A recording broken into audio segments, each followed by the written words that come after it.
selanjutnya, bagaimana perkembangan layanan kesehatan di era digital.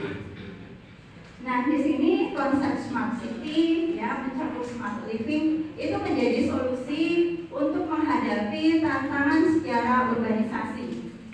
Nah, disinilah ketika terjadi pandemi COVID-19 pada tahun 2018, 2019 hingga sekarang, ya, ini sebagai latar belakang percepatan transformasi dari digital di pelayanan kesehatan terutama, di mana sekarang masyarakat diminta untuk semua mengakses pelayanan kesehatan melalui digitalnya.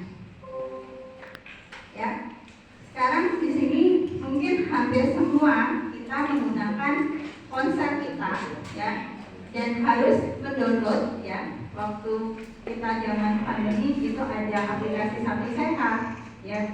Itu karena kita semua harus berubah dan berkembang sesuai perkembangan zaman, ya, yang ada saat ini baik di Indonesia maupun di dunia. Jadi sekarang kita segala sesuatunya, data yang ada di kita miliki itu juga akan terekam di ponsel kita atau di aplikasi-aplikasi yang sudah harus kita buat dan kita lakukan. Nah, di sini sebenarnya mempercepat masyarakat untuk mengakses pelayanan kesehatan yang ada di Indonesia. Nah, latar belakang dari percepatan ini juga sebenarnya nanti akan memberikan manfaat. Ya, manfaatnya di sini juga terbukanya peluang, ya, terutama di negara Indonesia yang negaranya berpulau-pulau. Ya, mungkin adik-adik mahasiswa yang letaknya dari NTT, kemudian Maluku, Papua, ya, saat sudah di dalam era digital ini sangat membantu. Karena apa? Dari pelayanan digital ini, maka jangkauan pelayanan kesehatan jarak jauh dapat terlayani dengan baik.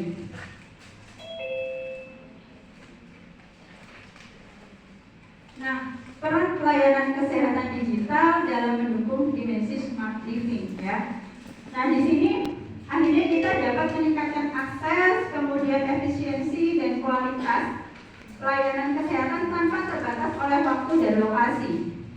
Ketika kita datang ke pelayanan kesehatan fase 1, kita tidak perlu misalnya nanti fase 1-nya bukanya sore, ya.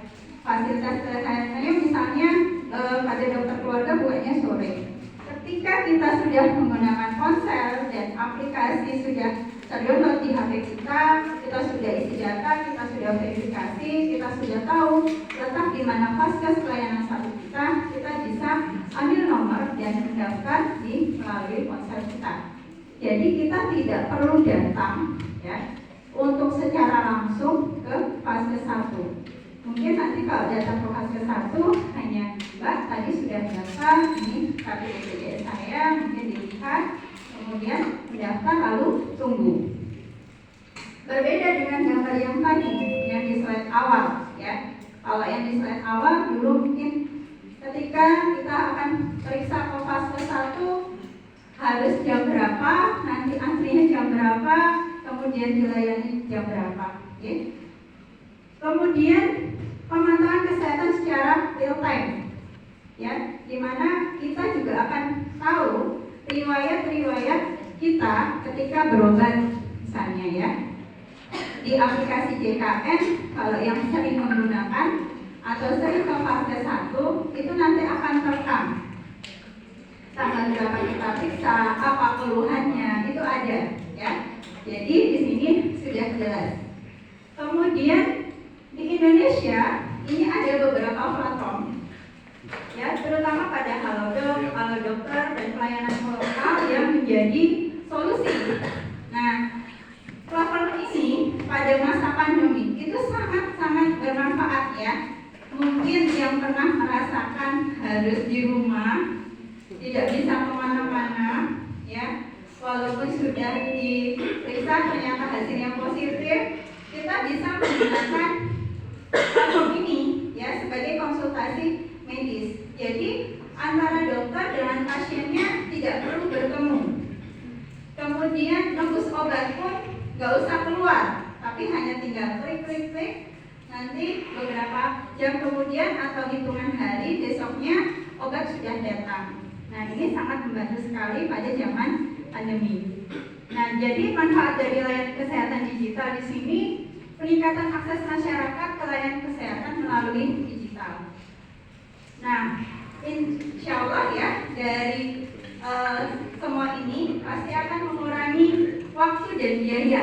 Ya jelas waktu kita lebih singkat, ya tidak lagi harus jam berapa ya nanti ke rumah sakit. Misalnya kita dapat nomor ketika ngambil nomor di JKN kita ternyata nomornya besar, misalnya nomor 20-an. Ternyata sekarang pun bisa kita lihat nanti kita kira-kira akan dilayani jam berapa dan berapa jumlah pasien yang akan dilayani di poli tersebut. Jadi kita bisa kira-kira dan rumah sakit pun tidak akan menunggu pasien yang berobat. Jam berapa dokter datang, kemudian nanti satu pasien dilayani berapa menit dan kita akan datang di jam berapa. Itu bisa kita sesuaikan sebagai pasien dan tentunya rumah sakit juga tidak terbebani. Kemudian juga